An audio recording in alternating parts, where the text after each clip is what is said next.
So it is one of the most hotly debated shows on TV right now, and it's also one of the most successful. But HBO's Euphoria is also one of the most controversial.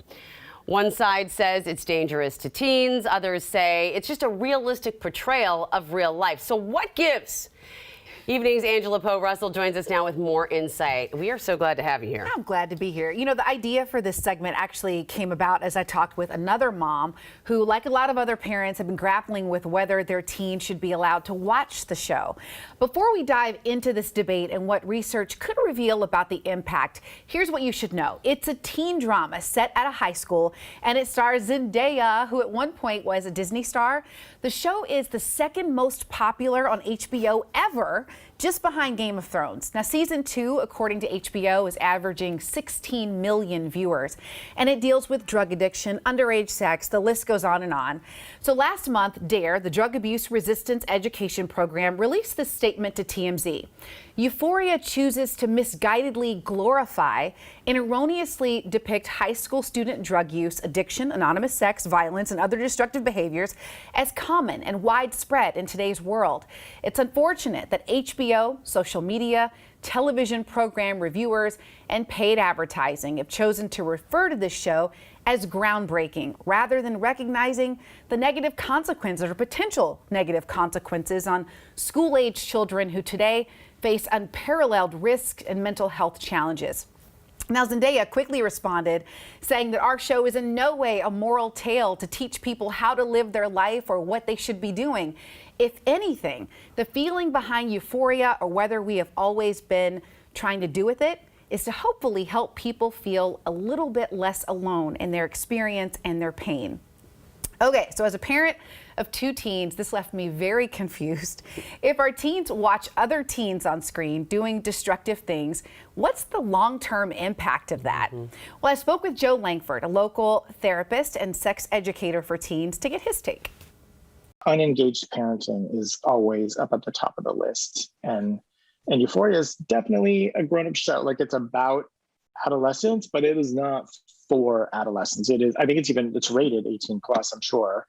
Families allow their kids to watch that. I really think that they should be doing it with them, like you were talking about, not just letting their kids watch whatever they're going to watch and then having zero conversation about it. That could be a risk factor for a kid engaging in substance abuse or getting into like negative relationships with peers or partners. Well, thanks to Joe for that. You know, there's also some research out there on this topic of media exposure and teen behavior. You see, children do learn from media. There's a theory, Bandura's social cognitive theory, which says that environment and cognition influence learning and behavior. And while a teen may not copy exactly what they see on screen because, look, they're smart, they can think for themselves, a more recent peer-reviewed study found that media does impact their attitude and norms. The impact was greater on white teenagers, they suspect, because the characters often look like them. The bottom line, what we listen to and what we see absolutely impacts us in some way. Now, what that looks like depends on your experiences, your environment, so many factors. Just know that as a parent, at least one of those factors is you. Drop the mic on that one. Okay, can we spend the rest of the show talking about this? I know, we could really go on, right? Oh my goodness, and the big drop down from DARE.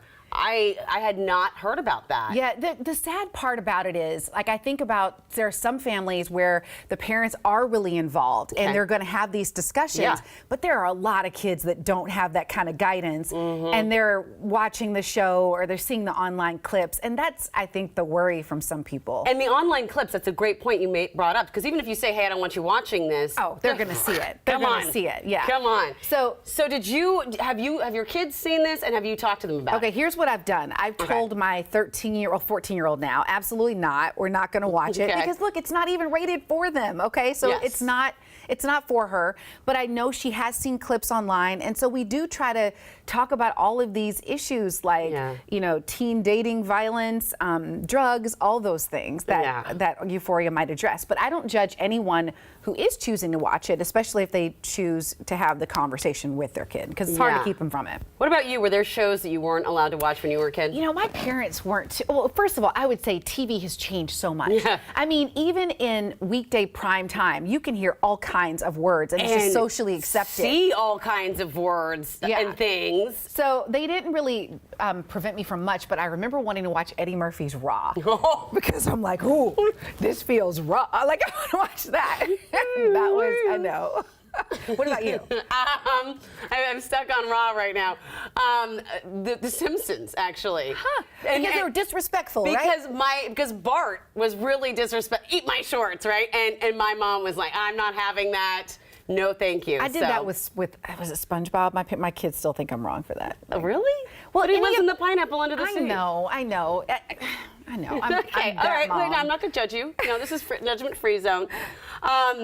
I got to say, one question. We only have 30 seconds left. Do you think that not allowing kids to see something will make them want to see it more? Probably. Okay. But I mean, we can obviously put certain boundaries in place around them, and I think that's why it's so important that knowing they are going to be exposed in some way, and just to have those conversations in advance. I have so many more things to say to you about this. I know. We can maybe it's like part 2 or something. Part 2. All right.